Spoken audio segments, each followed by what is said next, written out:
नमस्कार प्रिय विद्यार्थियों, आपके अपने फेवरेट यूट्यूब चैनल पर आपका स्वागत है। मैं सुरेश कुमार एक बार फिर से आपके साथ। दोस्तों आज बात करेंगे ITI first year engineering drawing. तो इसका आज पहला चैप्टर इंजीनियरिंग ड्राइंग का परिचय का जो इम्पोर्टेंट क्वेश्चन है लगभग 50 उनकी ये पहली सीरीज लेके आए हैं। साथ ही अब जल्दी आपकी सेकेंड ईयर आएंगे। एक बात क्लियर करना चाहता हूँ, जो आपके ये क्वेश्चन है ये आपके ITI first year all trade के लिए है। लगभग सबके सेम आते हैं। अब की बार ऑनलाइन एग्जाम है तो उसके हिसाब से क्वेश्चन बनाए गए हैं। तो वीडियो में लास्ट तक जरूर बने रहना। साथ दोस्तों अगर चैनल को पहली बार विजिट करें तो सब्सक्राइब जरूर करना था, बेल आइकन को प्रेस करना, जिससे आपको आगे भी क्लास का नोटिफिकेशन मिलता रहेगा। क्योंकि इस चैनल के माध्यम से आपको engineering drawing, electrician theory, fitter theory और आपको मैकेनिकल थ्योरी के भी पेपरों का एनालिसिस कराया जा रहा है। अभी सिलेबस साथ ही वर्कशॉप यानी सभी का एनालिसिस किया जा रहा है। साथ ही पेपरों की पीडीएफ फाइल प्राप्त करने के लिए भी डिस्कशन चाहिए, वहाँ पर टेलीग्राम ग्रुप ज्वाइन करो। वहाँ पर आईटीआई सीबीटी एग्जाम के नाम से टेलीग्राम ग्रुप है, जहाँ पर हज़ारों बच्चे जुड़ रहे हैं, जहाँ पर आपको काफ़ी मटेरियल उपलब्ध है। ठीक है दोस्तों, तो दोस्तों ज़्यादा वक्त खराब न करें, स्टार्ट करते हैं। चैनल भी छोटा है, आप थोड़ा सपोर्ट कीजिए, आपको इससे भी अच्छी क्लासेस प्रोवाइड करेंगे आगे। तो स्टार्ट करते हैं। और आपका पहला क्वेश्चन क्या है? पहला क्वेश्चन दोस्तों, गतिविधियों के रूप में इंजीनियरिंग ड्राइंग किस रूप में उत्पत्ति करता है? यानी आपका जो इंजीनियरिंग ड्राइंग है ये गतिविधियों के आधार पर किस रूप में उत्पत्ति करता है? तो दोस्तों ये अभिलेख यानी डायग्राम बना के, यानी जो हम चित्र बनाते हैं तो चित्र के द्वारा जो भी हम प्रदर्शित करते हैं उसे बोलते हैं दोस्तों हम अभिलेख। यानी इंजीनियरिंग ड्राइंग की उत्पत्ति कहाँ से होती है? यानी डायग्रामों का निर्माण करते हैं, जिसमें आपके schematic diagram, free hand sketching और आपके मुक्त हस्त रेखा चित्र यानी अनेक प्रकार के होते हैं। तो उसके आधार पर इनका किया जाता है। तो इसका राइट आंसर आएगा ए। अगला क्वेश्चन है दोस्तों आपका क्वेश्चन नंबर 2। और क्वेश्चन नंबर 2 है दोस्तों आपका, इंजीनियरिंग ड्राइंग में विचारों की अभिव्यक्ति किस रूप में ली जा सकती है? यानी आप अपने विचार किस रूप में प्रदर्शित कर सकते हो? तो दोस्तों मौखिक यानी आप बिना बोल के बता सकते हो, यानी मौखिक यानी आप संकेत के द्वारा बता सकते हो ये किस प्रकार क्या है। दूसरा है दोस्तों लिखित यानी कोई भी डायग्राम बना के आप बता सकते हो कि ये लिखित इस प्रकार है। संकेतिक यानी हो गया दोस्तों आपके सिंबल यानी प्रतीक चिन्ह। ठीक है, तो सिंबल जैसे आपका पंखे हो गया, लैंप हो गया आदि अनेक प्रकार के आगे ये सभी। तो ये सभी आपके इंजीनियरिंग ड्राइंग की अभिव्यक्ति के रूप में ली जा सकती है। राइट आंसर क्या आएगा इसका? डी। अगला क्वेश्चन है दोस्तों आपका, क्वेश्चन क्या है? इंजीनियरिंग ड्राइंग में रेखाओं के अतिरिक्त एक ड्राफ्टमैन के लिए इनमें से किसका ज्ञान आवश्यक है? यानी कोई आप इंजीनियरिंग ड्राइंग की रेखा चित्रों का निर्माण कर रहे हो तो ड्राफ्टमैन के लिए इसमें किसका ज्ञान होना आवश्यक है? दोस्तों इसमें आपको इंस्ट्रूमेंट बॉक्स यानी आपके जो भी ड्राइंग उपकरण है, जैसे आपका सेट स्क्वायर है, टी स्क्वायर है, प्रोटेक्टर है, ठीक है, और डिवाइस है, अन्य प्रकार के ड्राइंग बोर्ड है, सभी का आपको नॉलेज हो जाए। दूसरा आपका क्या है? Drawing board. तो इसमें आपको ड्राइंग बोर्ड का भी नॉलेज हो जाए, यानी वो किसका बना होता है? सागवान की लकड़ी का बना होता है या मेसोनाइट का बना होता है? ड्राइंग बोर्ड होता है तो ड्राइंग बोर्ड में उसकी लंबाई, चौड़ाई, मोटाई क्या क्या होती है, यानी इसमें आप 4 प्रकार की मापी पढ़ी होगी आपने। आगे पेंसिलों के प्रकार आगे आएंगे, मैं क्लियर कर दूंगा। आपको भी पता आपकी पेंसिल 3 प्रकार की होती है, कठोर, नरम और मध्यम ग्रेड की पेंसिल। अब इसमें आपको ये भी पूछेगा सबसे कठोर कौन सी होती है, सबसे मुलायम कौन सी है, मध्यम ग्रेड की पेंसिल कौन सी होती है, और हर कार्य अलग अलग प्रकार से करने के लिए कौन सी पेंसिल का कहाँ यूज करते हैं। तो इसका दोस्तों राइट आंसर आएगा, यानी ये सभी, इन सभी का ज्ञान एक इंजीनियरिंग ड्राइंग का जो ड्राफ्टमैन होता है इनको इन सभी का ज्ञान होना चाहिए कि कौन से शीट का कहाँ यूज करेंगे, कौन से ड्राइंग बोर्ड का कहाँ यूज करेंगे, कौन सी पेंसिल का कहाँ यूज करेंगे। तो राइट आंसर आएगा इसका डी। अगला क्वेश्चन दोस्तों आपका क्वेश्चन नंबर अगला 4 नंबर, ड्राइंग बोर्ड विभिन्न भागों से मिलकर बना होता है। यानी आपका ड्राइंग बोर्ड है उसमें विभिन्न भागों से मिलकर बना होता है। आपको पता है उसमें अलग अलग खांचे में उसके लकड़ी रखे जाते हैं आगे, जिनमें से एक बेटन है। और बेटन का उद्देश्य क्या है? यानी उसमें बेटन होते हैं तो बेटन का उद्देश्य क्या होता है दोस्तों? तो बताओ दोस्तों बेटन का उद्देश्य क्या होता है? दोस्तों उसमें जो बेटन था उसमें होता है पट्टियों को सपोर्ट देना। यानी आपको इस प्रकार आपका ड्राइंग बोर्ड आयताकार आकृति में होता है पहली बात तो। अब इसके बीच में इस प्रकार ये खांचे इकट्ठे होते हैं, ठीक है, खांचों के बीच में इस प्रकार की एक ये बेटन लगी होती है। तो इस बेटन का क्या उद्देश्य है दोस्तों? तो दोस्तों इस बेटन का उद्देश्य पट्टियों को सपोर्ट देना है। ये आपकी जो पट्टियाँ है जो आप इनको सपोर्ट रहेगा तो ये हिलेगी डुलेगी नहीं। तो इसका राइट आंसर क्या आएगा? तो दोस्तों इसका राइट आंसर आएगा सी। दोस्तों अगर वीडियो आपको क्लास अच्छी लग रही है तो इसको अपने दोस्तों के साथ शेयर जरूर करना, क्योंकि अब की बार पहले बार ऑनलाइन एग्जाम है तो बच्चों को इससे काफ़ी सपोर्ट मिलेगा और काफ़ी मनोबल बढ़ेगा। और अभी क्लास में बने हुए तो एक बार लाइक ज़रूर कीजिए, जैसे हम इससे भी अच्छी क्लास आपको पढ़े। आगे दोस्तों थोड़ा आपको कम दिखेगा लेकिन मैं पढ़ के क्लियर कर दूंगा। क्वेश्चन क्या है, D0 नाम वाले ड्राइंग बोर्ड की माप क्या है। अब पहले तो आपको लगभग सभी बच्चों को मैं ये क्लियर कर देता हूँ, क्योंकि मैंने बच्चों को क्लास में पढ़ाते हैं तो हम पूरी सारणी बना के क्लियर करते हैं। तो एक बार मैं आपको पूरी सारणी बना के फिर क्लियर कर देता हूँ, ठीक है। तो दोस्तों यहाँ पर तो आ गया आपका क्रम संख्या, ठीक है। यहाँ पर पद यानी इसका नाम, ठीक है। फिर आती है इसकी माप, दोस्तों इसकी माप आती है किसमें, mm में यानी मिलीमीटर में, ठीक है। तो अब आपके ड्राइंग बोर्ड होते हैं, ये मुख्यतः 4 प्रकार के होते हैं। कितने प्रकार के, 1 2 3 4। अब इसका पद यानी नाम, तो दोस्तों ड्राइंग बोर्ड को डी से प्रदर्शित करते पहले बात तो ध्यान रखना। तो पहला माप है उसको बोलते हैं D0, दूसरी माप है उसको बोलते हैं D1, ठीक है। तीसरी माप है इसको बोलते हैं D2 और तीसरी माप है उसको बोलते हैं D3, ठीक है। अब इसमें जो पहला पद है इसकी माप आएगी दोस्तों 1500, यानी लंबाई है इसकी 1500 इंटू 1000, यह है इसकी चौड़ाई इंटू 15 इसकी क्या है, मोटाई। तो D0 के आपको सभी को माप क्लियर हो चुकी है। अगर आपको क्वेश्चन पूछे कि ड्राइंग D0 नाम वाले ड्राइंग बोर्ड की माप क्या है, तो पहला क्वेश्चन मेरे हिसाब से आपका क्लियर हो चुका है। इसका आंसर वैसे डी आएगा, ठीक है। D1 की देखो, D1 की आएगी दोस्तों आपका 1000 इंटू 750 इंटू, दोस्तों ये यहाँ पर 15 नहीं है 25 है, ठीक है, ऊपर, क्योंकि ऊपर वाले दोनों की माप आती है 25 मोटाई, ध्यान रखना। D2 की है आपकी 700 इंटू 500 इंटू 15, अब यहाँ पर आएगी 15, ठीक है। D3 की है तो दोस्तों यह आएगी 500, फिर आएगी 350 और फिर आएगी 15। तो मेरे हिसाब से यहाँ तक किसी को दिख नहीं, ये सारणी याद कर लेना, यहाँ से हर बार क्वेश्चन पूछा जाता है, ठीक है दोस्तों। तो ये आपकी सारणी हो गई।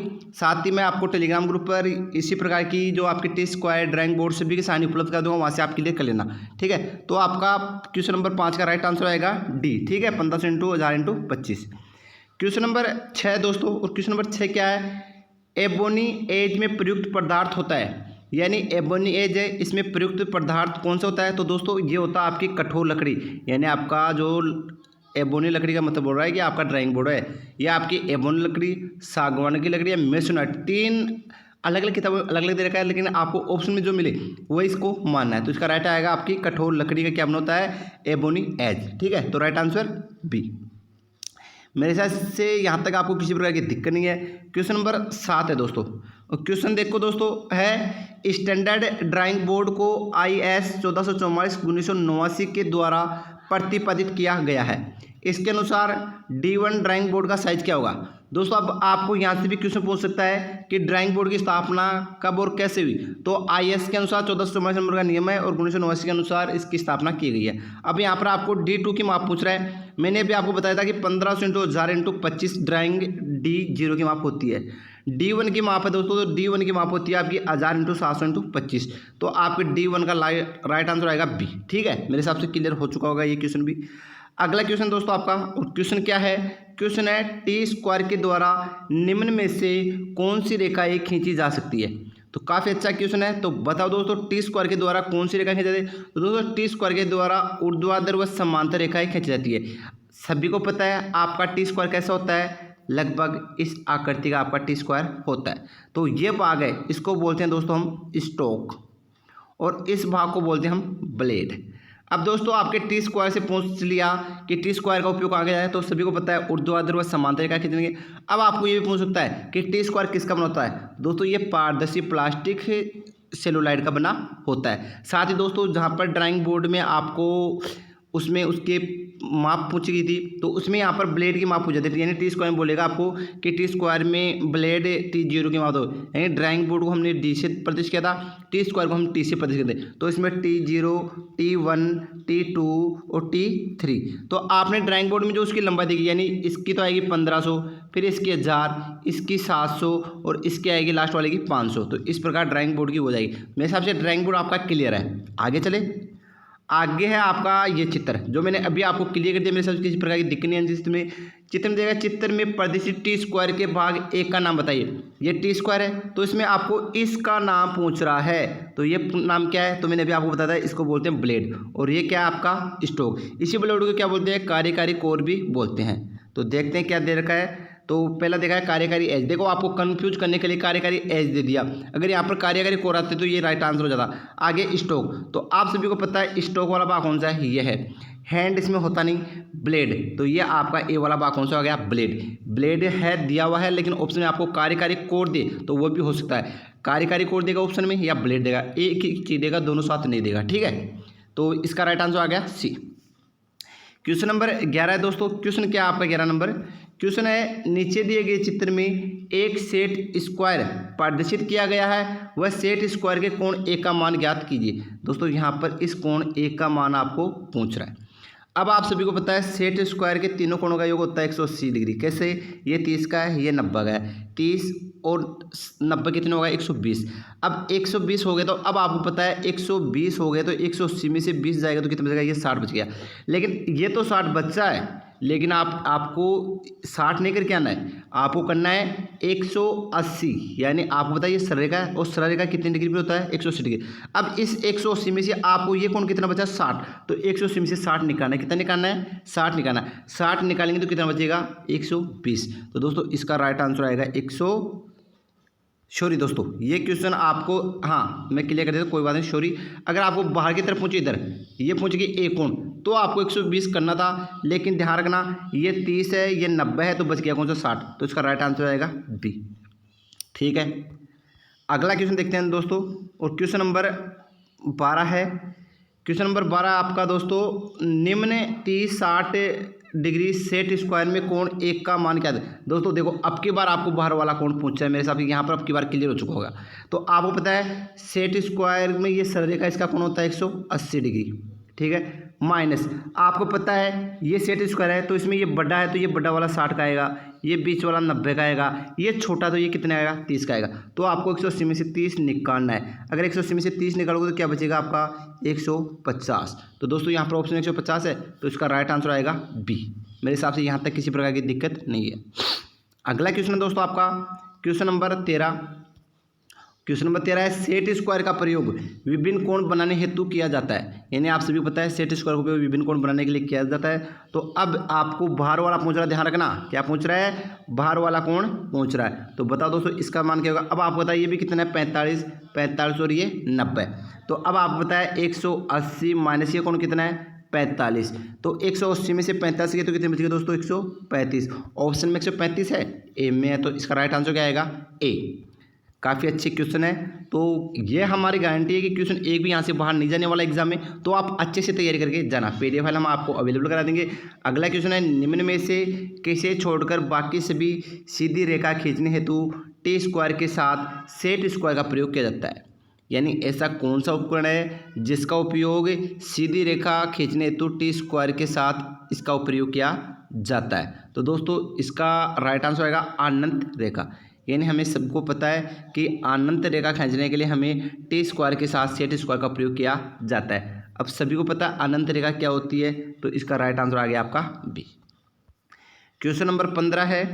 क्वेश्चन नंबर 15 दोस्तों, सेट स्क्वायर का टी स्क्वायर की सहायता से सीधी रेखा बनाने के अतिरिक्त, यानी आपका सेट स्क्वायर का टी स्क्वायर की सहायता से सीधी रेखा बनाने के अतिरिक्त खालिस्तान में प्रयोग होता है। यानी सीधी रेखा के लिए तो होता है, लेकिन इसके अतिरिक्त और किसके साथ इसका उपयोग होता है? तो दोस्तों इसका उपयोग क्षैतिज रेखा के लिए भी होता है। जैसे क्षैतिज रेखा कौन सी होगी? आपकी एकदम सीधी रेखा। अब आपको मुझे ऊर्ध्वाधर रेखा, तो ऊर्ध्वाधर रेखा आपकी ये आ जाएगी। लेकिन ध्यान रखना, यानी सेट स्क्वायर तथा टी स्क्वायर की सहायता से सीधी रेखा बनाते हैं, लेकिन इसके अतिरिक्त और कौन सी रेखा बनाते हैं? तो वो हो गई आपकी क्षैतिज रेखा। तो राइट आंसर क्या आ जाएगा? बी। तो दोस्तों आज के लिए 15 क्वेश्चन है। नेक्स्ट क्लास में फिर लेंगे। लगभग इससे पहले लेसन में लगभग 55 क्वेश्चन है, तो आपके 2 या 3 क्लास में क्लियर करा देंगे और धीरे धीरे आपको ऐसे ही और क्लासेस करा देंगे। तो दोस्तों अभी के लिए बस इतना ही। अभी हमें आपके सपोर्ट की बहुत ज़रूरत है, तो इसको लाइक और अपने अधिक से अधिक दोस्तों के साथ शेयर जरूर करना। तो थैंक यू दोस्तों, अभी के लिए बस इतना ही।